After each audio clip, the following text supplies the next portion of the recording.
जय श्री राम। आओ चले धर्म की ओर में आप सभी का स्वागत है। आइए आज माँ भगवती के दूसरे स्वरूप को जानने से पहले भगवान के श्री चरणों में पुष्पांजलि अर्पण करें। लक्ष्मी नाथ समारंभां नाथया मनु मध्यमाम् अस्मदाचार्य पर्यन्तां वंदे गुरु परंपरां वंदे गुरु परंपरां। जय माता की। आज माँ भगवती के दूसरे स्वरूप अर्थात की ब्रह्मचारिणी के बारे में बात करते हैं। माँ भगवती का जो रूप है यह शक्ति प्रदान करने वाला स्वरूप माना जाता है, तप करने वाला स्वरूप माना जाता है, हमें कठोर तपस्या की ओर प्रेरित करने वाला यह स्वरूप माना जाता है। माँ भगवती का यह रूप ऐसा रूप है जिसने अपने तप के द्वारा भगवान शंकर को प्रसन्न किया और उन्हें पति के रूप में प्राप्त किया। पौराणिक मान्यताओं के अनुसार ब्रह्मचारिणी का रूप पुत्र बनकर पर्वतराज हिमालय के घर जन्म लेना एक मुख्य स्वरूप माना जाता है। माता भगवान शंकर को पति के रूप में पाना चाहती है और नारद जी के कहने पर नारद जी से गुरु मंत्र प्राप्त करने के बाद माँ भगवती ने वन में जाकर कठोर तप किया और अपनी मनोकामनाओं को पूर्ण किया और भगवान शंकर को पति के रूप में प्राप्त किया। तपस्या के कारण इनका नाम ब्रह्मचारिणी रखा गया है। ब्रह्म अर्थात की तप, चारिणी अर्थात की आचरण। जो तपस्या के द्वारा आचरण का पालन करे उसे ब्रह्मचारिणी कहा जाता है।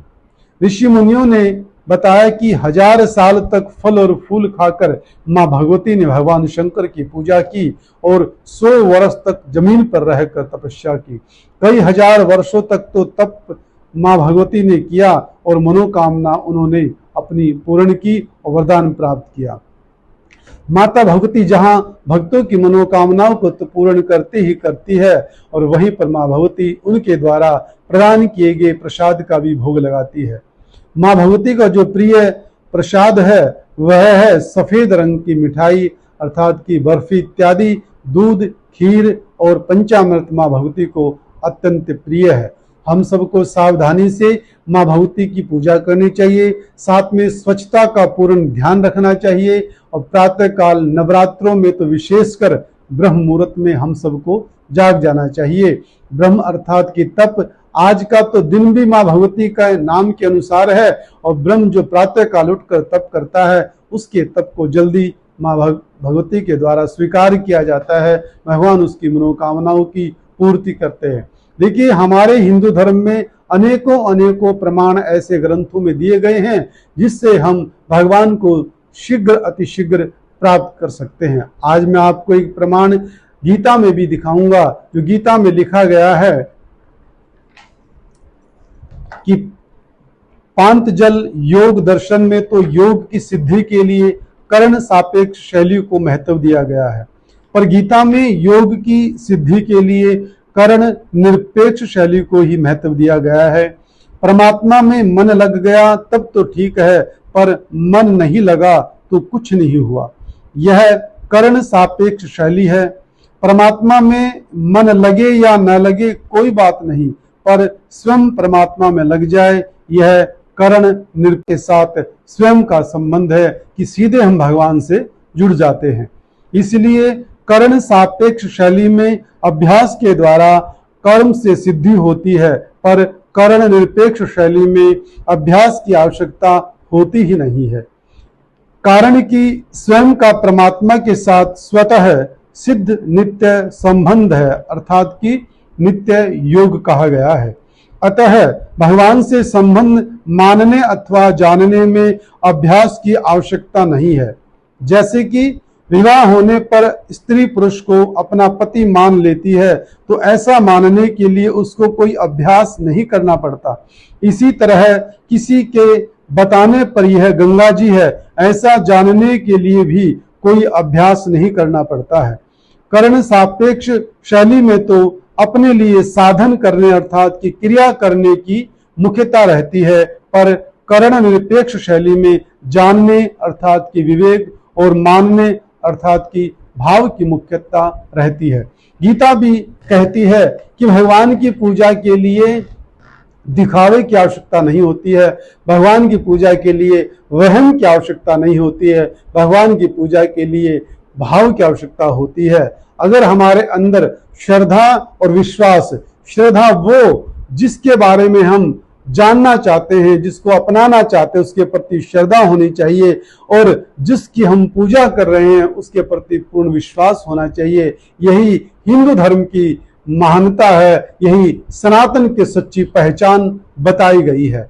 देखिए, हमारे धर्म में बहुत सी बातों की मुख्यता भी है और बहुत सी बातों को मानना और ना मानना भी है, क्योंकि हमारा धर्म कटु सत्य बोलता है। सत्य बोलता है, थोड़ा सा कड़वा हो सकता है। जिस प्रकार से कड़वी दवाई हमारे रोग को ठीक कर देती है, उसी प्रकार से हमारे वेदों में बताए गए कुछ शब्द ऐसे हैं जो हो सकता है कि हमारे अनुकूल ना हो सकता है कि हमारे अनुसार ना हो, लेकिन यह सत्य है कि वो हमारे फायदे के हैं, फायदे के लिए हैं, हमारे सुख के लिए ऋषि मुनियों ने कहे हैं।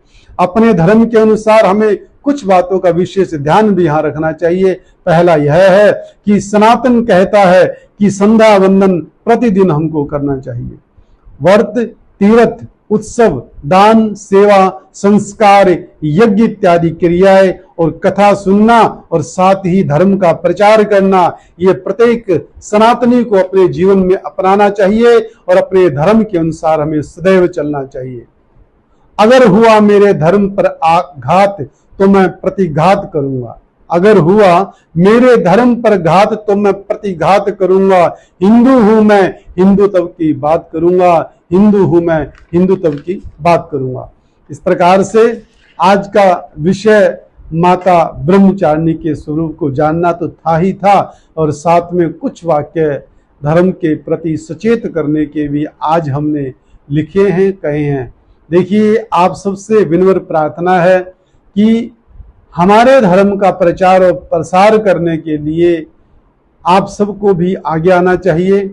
और कुछ शब्द हो सकता है कि आपको धर्म की बात कहते हुए हो सकता है कि ना सुहाए, लेकिन मैं आपको वचन देता हूं कि मेरी वाणी से, मेरे मन से किसी संप्रदाय का, किसी पंथ का हनन नहीं होगा। लेकिन यह भी सत्य है कि मेरी वाणी से, मेरे वचन से मैं चाहता हूं कि मेरे धर्म का पतन भी ना हो, दूसरे का हनन ना हो और मेरा पतन ना हो। यही हिंदू धर्म का उद्देश्य है, यही एक सच्चे सनातनी की पहचान है।